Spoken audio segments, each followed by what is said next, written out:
Assalamualaikum warahmatullahi wabarakatuh. Selamat datang di Mapel PAI Channel. Hari ini kita akan kembali membahas materi PAI untuk kelas 10 tingkat SMA SMK sederajat sesuai dengan kurikulum yang terbaru, yaitu kurikulum sekolah penggerak. Adapun materi yang akan kita bahas yaitu bab tentang meraih kesuksesan dengan kompetisi dalam kebaikan dan etos kerja. Pada pembahasan bab ini terbagi menjadi dua bagian. Bagian pertama, Quran Surah Al-Maidah ayat 48 dan hadis tentang kompetisi dalam kebaikan. Dan bagian kedua, Quran Surah At-Taubah ayat 105 dan hadis tentang etos kerja. Sebelum kita masuk ke pembahasan bagian pertama, jangan lupa untuk tekan tombol subscribe dan aktifkan lonceng notifikasinya agar tidak ketinggalan video terbaru dari channel ini. Baik, kita masuk kepada pembahasan bagian pertama, yaitu Quran Surah Al-Maidah ayat 48 dan hadis tentang kompetisi dalam kebaikan. Adapun pembahasan bagian pertama ini meliputi 1. Tilawah dan terjemah Quran Surah Al-Maidah ayat 48. 2. Mengidentifikasi tajwid Quran Surah Al-Maidah ayat 48. 3. Mengartikan perkata Quran Surah Al-Maidah ayat 48. 4. Asbabun nuzul dan tafsir Quran Surah Al-Maidah ayat 48. Dan yang terakhir yang kelima, menerapkan perilaku kompetisi dalam kebaikan untuk meraih kesuksesan. Pembahasan yang pertama yaitu tilawah dan terjemah Quran Surah Al-Maidah ayat 48. A'udzu billahi minasy syaithanir rajim. Bismillahirrahmanirrahim. وَأَنزَلْنَا إِلَيْكَ الْكِتَابَ بِالْحَقِّ مُصَدِّقًا لِمَا بَيْنَ يَدَيْهِ مِنَ الْكِتَابِ وَمُهَيْمِنًا عَلَيْهِ فَاحْكُم بَيْنَهُم بِمَا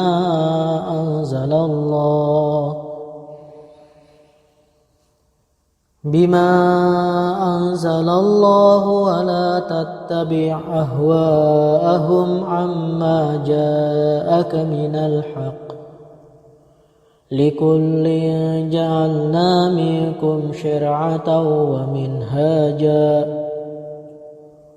وَلَوْ شَاءَ اللَّهُ لَجَعَلَكُمْ أُمَّةً واحدة ولكن ليبلوكم فيما آتاكم فاستبقوا الخيرات إلى الله مرجعكم جميعا فينبئكم بما كنتم فيه تختلفون.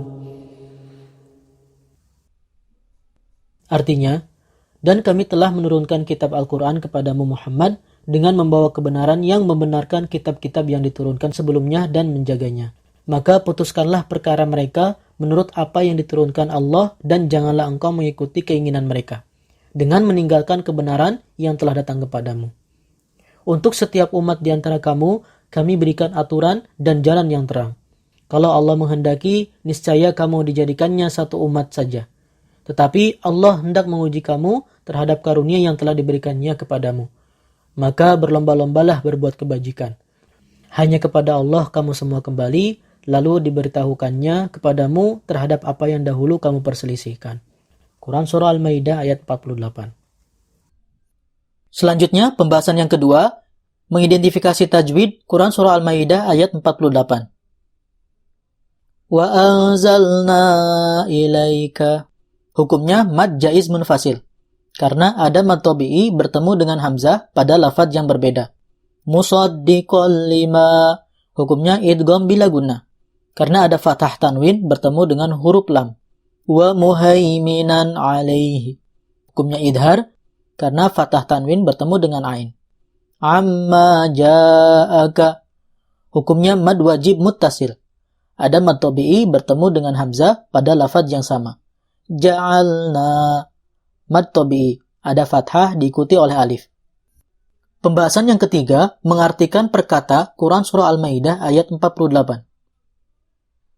Wa anzalna, dan kami telah menurunkan, ilaika, kepada kamu, al-kitaba, kitab, al-haqqi, dengan kebenaran, musaddiqan, yang membenarkan, lima terhadap apa yang, baina antara, yadaihi dua tangan atau sebelumnya, mina dari, al-kitabi kitab, wa muhaiminan dan yang menjaga, alaihi atasnya, fahkum maka putuskanlah, bainahum di antara mereka, bima dengan apa yang, anzala menurunkan, Allahu Allah, wala dan janganlah, tattabi' kalian mengikuti, ahwa'ahum hawa nafsu mereka, amma dari apa yang, ja'aka telah datang kepada kamu, mina dari, al-haqqi kebenaran, likulli bagi tiap-tiap umat, ja'alna kami telah menjadikan, minkum di antara kalian, syir'atan peraturan, wa minhajan dan jalan yang terang, walau dan sekiranya, sya'a menghendaki, Allahu Allah, la ja'alakum niscaya dia menjadikan kalian, ummatan umat, wahidatan yang satu, walakin akan tetapi, liyabluwakum dia hendak menguji kalian, fi terhadap, ma apa yang, atakum dia berikan kepada kalian, fastabiqu maka berlomba-lombalah, al khairat kebajikan, ila kepada, Allahu Allah, marji'ukum tempat kembali kalian, jami'an semua, fayunabbi'ukum lalu dia beritahu kalian, bima dengan apa yang, kuntum kalian adalah, fihi di dalamnya, takhtalifun kalian perselisihkan. Pembahasan yang keempat yaitu asbabun nuzul dan tafsir Quran Surah Al-Maidah ayat 48. Untuk asbabun nuzul, tidak ada sebab yang khusus yang melatar belakangi turunnya ayat ini. Adapun Surah Al-Maidah termasuk kepada golongan surah Madaniyah karena surah ini turun setelah hijrah Nabi Muhammad SAW. Ada dua riwayat yang berkaitan dengan turunnya surah ini. Yang pertama, menurut riwayat Imam Ahmad, surah ini turun ketika Nabi Muhammad SAW sedang menunggangi unta, di mana bagian paha unta tersebut hampir saja patah karena sangat beratnya wahyu yang diterima oleh Nabi Muhammad SAW. Adapun riwayat yang kedua, Ibnu Abbas menjelaskan bahwa surah Al-Maidah ini turun berkenaan dengan peristiwa ahli kitab yang meminta keputusan kepada Rasulullah SAW atas persoalan yang sedang mereka hadapi. Pada awalnya, Nabi Muhammad diberikan dua pilihan, yakni memutuskan persoalan mereka atau mencari solusi di dalam kitab mereka masing-masing. Namun, Allah SWT menurunkan ayat ini sebagai petunjuk bagi Nabi Muhammad atas pertanyaan ahli kitab tersebut. Adapun tafsir, menurut tafsir Al-Misbah pada volume ketiga, Quran Surah Al-Maidah ayat 48 ini mengandung pesan-pesan yang mulia, di antaranya, 1. Al-Quran diturunkan oleh Allah SWT dengan hak, kebenaran, yakni hak dalam kandungannya, cara turunnya, maupun yang mengantarnya turun, yaitu Malaikat Jibril alaihissalam. 2. Kitab Al-Quran berfungsi membenarkan kitab-kitab sebelumnya, yakni kitab Taurat yang diturunkan kepada Nabi Musa alaihissalam, kitab Zabur yang diturunkan kepada Nabi Daud alaihissalam, dan kitab Injil yang diturunkan kepada Nabi Isa alaihissalam. Ketiga, kitab suci Al-Quran menjadi pengawas, pemelihara, penjaga kitab-kitab terdahulu, dan menjadi tolak ukur kebenaran terhadapnya, serta menjadi saksi untuk keabsahannya. Keempat, Allah SWT memerintahkan agar menjadikan Al-Quran sebagai pedoman hidup. Hendaklah orang yang beriman memutuskan suatu perkara berdasarkan kitab suci Al-Quran dan tidak boleh bertentangan dengannya. Kelima, tiap-tiap umat memiliki aturan atau syariat yang akan menuntunnya menuju kebahagiaan abadi. Keenam, Allah SWT telah menjadikan syariat Nabi Muhammad SAW sebagai penyempurna syariat para nabi terdahulu, serta membatalkan syariat sebelumnya. Ketujuh, umat Islam diperintahkan untuk berlomba-lomba dengan sungguh-sungguh dalam berbuat kebaikan, dan menghindari perdebatan yang tidak perlu hingga menghabiskan waktu yang sia-sia.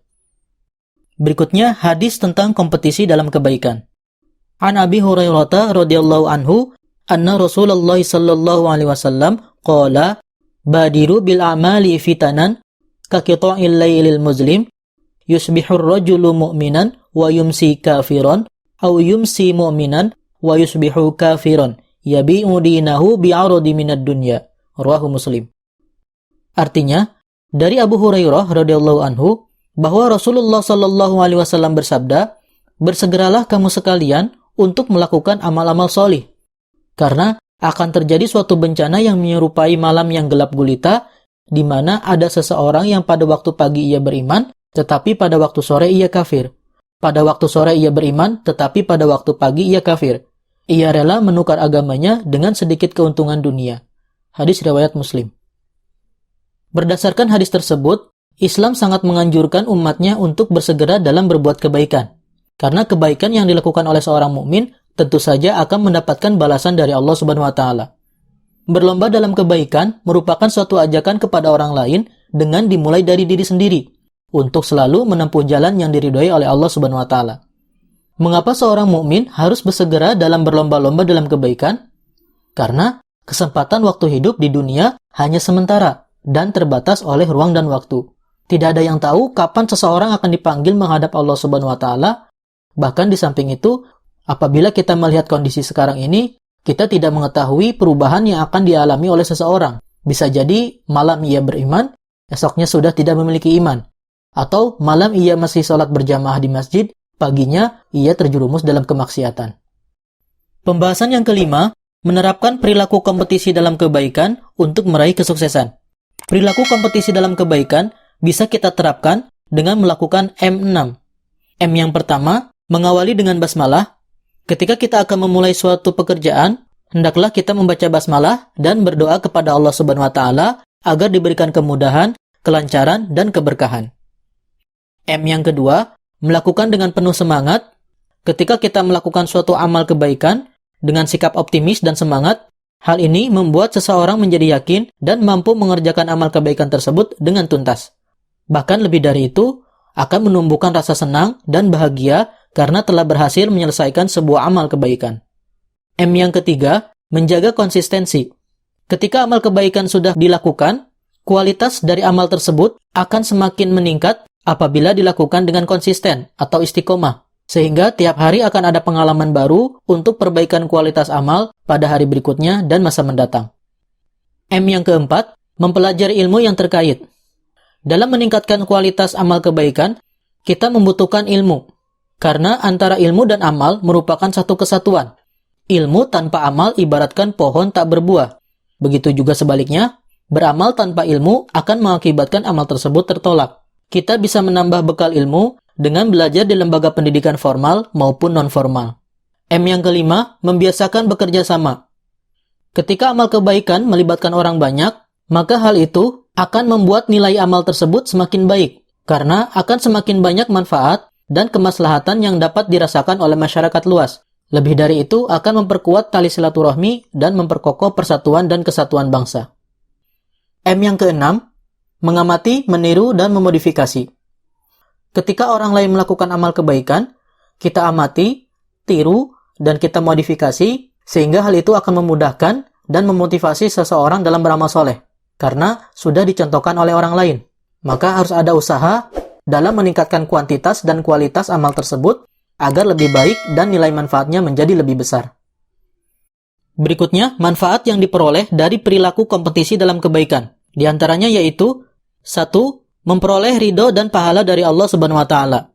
Allah Subhanahu wa taala akan memberikan pahala kepada orang yang melakukan pekerjaan dengan ikhlas, karena kesuksesan tertinggi bukanlah sukses duniawi, akan tetapi kesuksesan tertinggi adalah ridho dari Allah Subhanahu wa taala. 2. Menjadi manusia yang bermanfaat. Manusia terbaik adalah manusia yang mampu menebar manfaat dan kemaslahatan sebesar-besarnya kepada masyarakat. Nilai dari sebuah kebaikan akan berlipat ganda apabila mampu memberikan manfaat yang besar untuk masyarakat luas. 3. Mempercepat penyelesaian pekerjaan. Dalam menyelesaikan pekerjaan, harus didasari oleh motivasi untuk menyelesaikan pekerjaan lainnya. Apabila menunda suatu pekerjaan, maka pekerjaan yang lain pun akan ikut terbengkalai. 4. Termotivasi untuk menjadi lebih baik. Ketika berkompetisi dengan orang lain, akan tumbuh keinginan untuk menjadi yang paling unggul. Tentunya hal tersebut membutuhkan persiapan yang matang. Meskipun hasil akhirnya belum tentu menjadi pemenang, tetapi ketika sudah berhasil menunjukkan kemampuan terbaik yang dimiliki, merupakan prestasi tersendiri yang patut diapresiasi. 5. Menjadi pribadi yang disiplin dan bertanggung jawab. Keinginan untuk menjadi yang terbaik harus diikuti dengan sikap disiplin dan tanggung jawab. Keduanya merupakan modal utama dalam meraih kesuksesan dalam sebuah kompetisi. 6. Mempererat hubungan antar sesama. Ketika melakukan amal kebaikan dan bersaing dengan orang lain, mereka bukanlah musuh yang harus dikalahkan, akan tetapi merupakan rekan kerja dalam berkompetisi yang sehat. Ketika pekerjaan dilakukan secara bersama-sama, itu akan mempererat tali persaudaraan, sehingga peran serta dan keterlibatan masing-masing individu dalam satu kelompok akan semakin memperkuat jalinan hubungan kekeluargaan. Selanjutnya kita masuk pada bagian kedua, yaitu Quran Surah At-Taubah ayat 105 dan hadis tentang etos kerja. Adapun pembahasan bagian kedua ini meliputi 1. Tilawah dan terjemah Quran Surah At-Taubah ayat 105. 2. Mengidentifikasi tajwid Quran Surah At-Taubah ayat 105. 3. Mengartikan perkata Quran Surah At-Taubah ayat 105. 4. Asbabun nuzul dan tafsir Quran Surah At-Taubah ayat 105. Dan yang terakhir, yang kelima, menerapkan perilaku etos kerja untuk meraih kesuksesan. Baik, kita masuk ke pembahasan yang pertama, yaitu tilawah dan terjemah Quran Surah At-Taubah ayat 105. A'udzu billahi minasy syaithanir rajim.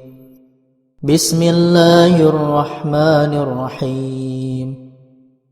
وَقُلِ اعْمَلُوا فَسَيَرَى اللَّهُ عَمَلَكُمْ وَرَسُولُهُ وَالْمُؤْمِنُونَ وَسَتُرَدُّونَ إِلَى عَالِمِ الْغَيْبِ وَالشَّهَادَةِ فَيُنَبِّئُكُم بِمَا كُنتُمْ تَعْمَلُونَ.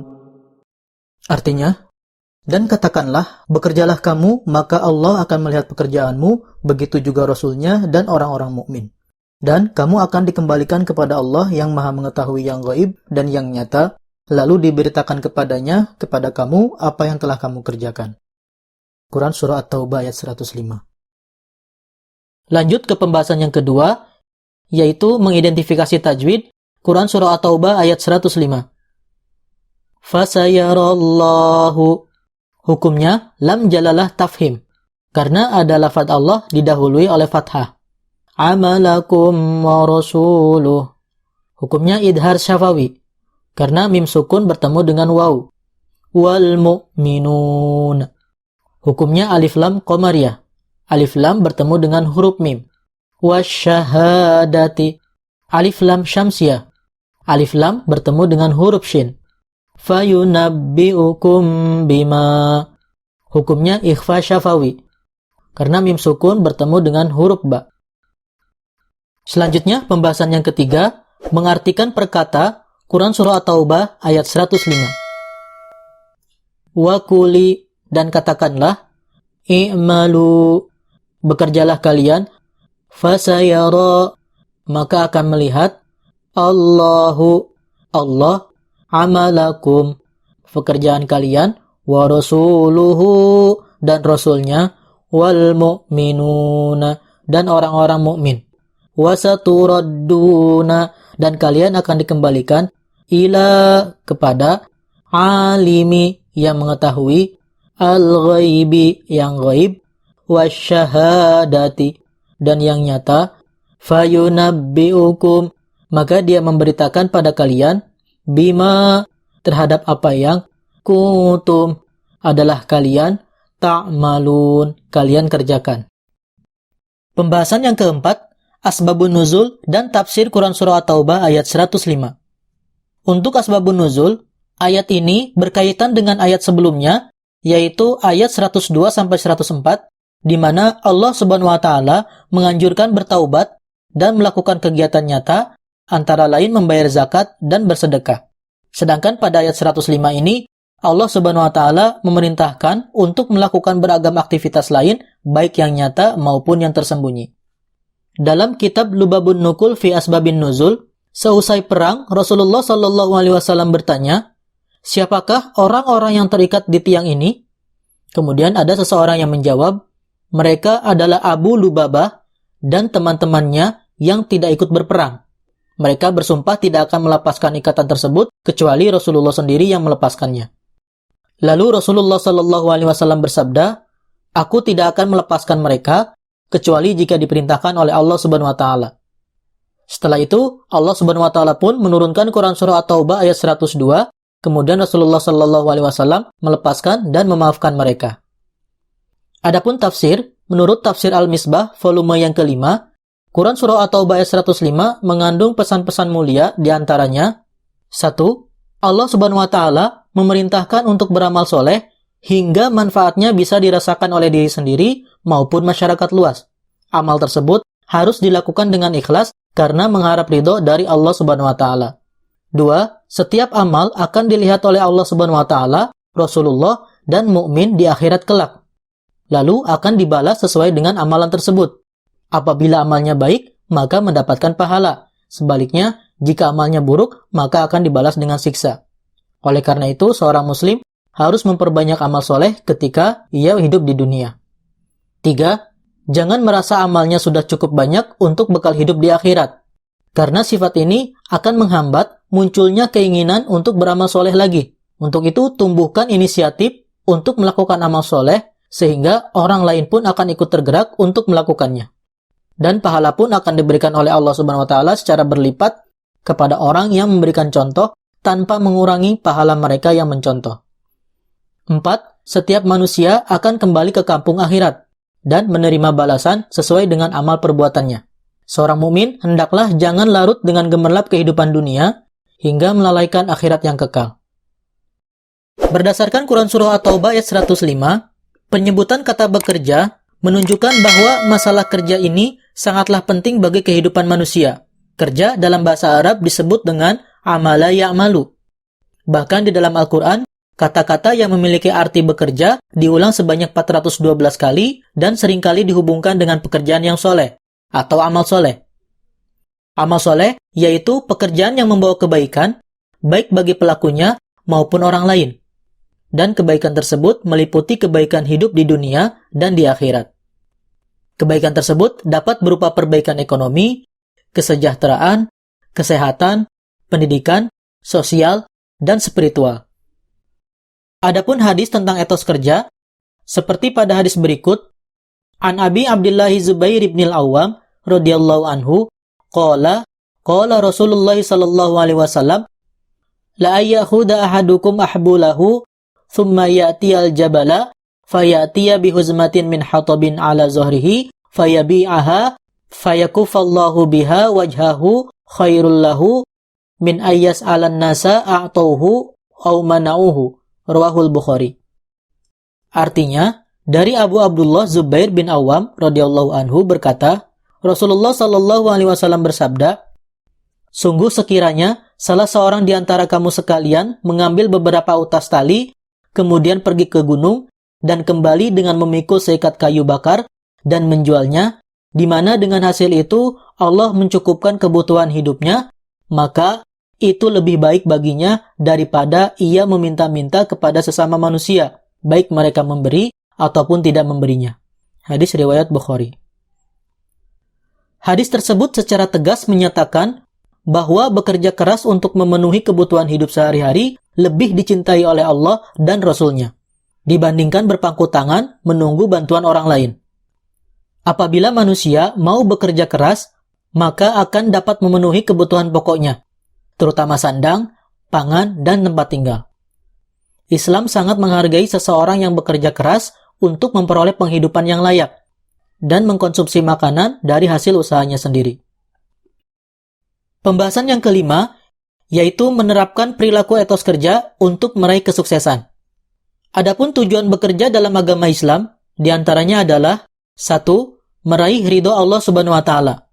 Dalam Islam, bekerja bukan hanya untuk memenuhi kebutuhan jasmani, akan tetapi untuk menghambakan diri kepada Allah Subhanahu wa Ta'ala dengan meraih ridhonya, karena semua aktivitas seorang muslim di dunia ini seyogyanya diarahkan untuk meraih ridho Allah Subhanahu wa Ta'ala. 2. Menolak kemungkaran. Kemungkaran dapat terjadi pada seseorang yang menganggur, dikarenakan ada bisikan hawa nafsu dan syahwat yang dapat menjerumuskannya ke dalam kemungkaran. Seseorang yang mengisi waktunya untuk bekerja berarti telah berhasil menghalau sifat malas dan menghindari dampak negatif dari pengangguran. 3. Kepentingan amal sosial. Islam mengajarkan umatnya untuk beramal sosial atau bersedekah sesuai dengan kemampuan yang dimiliki. Bagi seorang muslim yang bekerja, tenaga dan hasil pekerjaannya dapat digunakan untuk bersedekah. 4.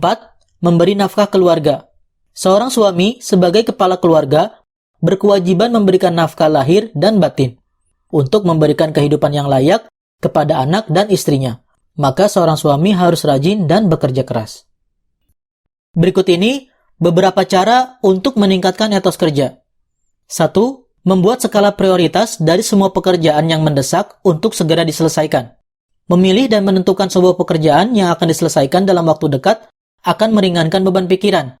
Sebab, pikiran yang terlalu berat akan menghambat terselesaikannya sebuah pekerjaan. 2. Meningkatkan semangat, pengetahuan, dan keterampilan. Pengetahuan yang luas dan mendalam tentang hal-hal yang terkait dengan pekerjaan akan sangat menunjang bagi peningkatan etos kerja. Bahkan lebih dari itu, keterampilan atau skill dan semangat tinggi akan semakin meningkatkan kualitas dan kuantitas hasil pekerjaan. 3. Saling memberi motivasi kepada rekan kerja agar terjaga komitmen untuk maju dan sukses bersama-sama. 4. Menciptakan suasana kerja yang nyaman dengan saling menjaga perasaan sesama rekan kerja. 5. Melibatkan teknologi canggih dalam proses pekerjaan. Adapun manfaat yang diperoleh dari perilaku kerja keras atau etos kerja, diantaranya yaitu 1. Terbiasa menghargai hasil yang sudah diraih. Ketika pekerjaan telah menghasilkan sebuah produk, bagaimanapun bentuk dan kualitasnya harus tetap dihargai, karena menghargai karya orang lain akan mampu memotivasi agar bisa menghasilkan karya yang lebih baik lagi. 2. Menjaga martabat diri sendiri. Martabat diri akan terjaga apabila seseorang bekerja keras untuk memenuhi kebutuhan. Pasti banyak orang yang akan meremehkan apabila hanya bermalas-malasan dan berpangku tangan. Bahkan, bisa dianggap sebagai orang yang tidak berguna bagi keluarganya. 3. Wujud pengabdian kepada Allah Subhanahu wa Ta'ala. Kerja keras yang dilakukan oleh seseorang dengan niat ikhlas karena Allah dan untuk memenuhi kebutuhan hidup merupakan wujud ibadah kepada Allah Subhanahu wa Ta'ala. 4. Melatih sifat tabah, sabar, dan tawakal. Ketika pekerjaan dilakukan dengan sungguh-sungguh, pasti akan menghadapi hambatan. Dengan senantiasa bekerja keras, maka akan muncul sifat tabah, sabar, optimis, serta tawakal. Dan pada hakikatnya, kesuksesan merupakan karunia Allah Subhanahu wa Ta'ala dan kegagalan merupakan sukses yang tertunda. Karena Allah Subhanahu wa Ta'ala selalu menghendaki kebaikan pada hambanya yang bertakwa. Baik, cukup sekian pembahasan materi PAI untuk kelas 10 tentang meraih kesuksesan dengan kompetisi dalam kebaikan dan etos kerja. Kurang lebihnya kami mohon maaf. Jazakumullah khairan katsir. Terima kasih banyak bagi yang sudah menonton video ini. Tekan tombol like jika menyukai video ini dan share sebanyak-banyaknya. Dan jangan lupa tekan tombol subscribe dan aktifkan lonceng notifikasinya agar tidak ketinggalan video terbaru dari channel ini. Kita tutup dengan membaca doa kafaratul majlis. Bismillahirrahmanirrahim. Subhanaka Allahumma wa bihamdika asyhadu an la ilaha illa anta astaghfiruka wa atubu ilaik. Sampai jumpa di video pembahasan selanjutnya. Wassalamualaikum warahmatullahi wabarakatuh.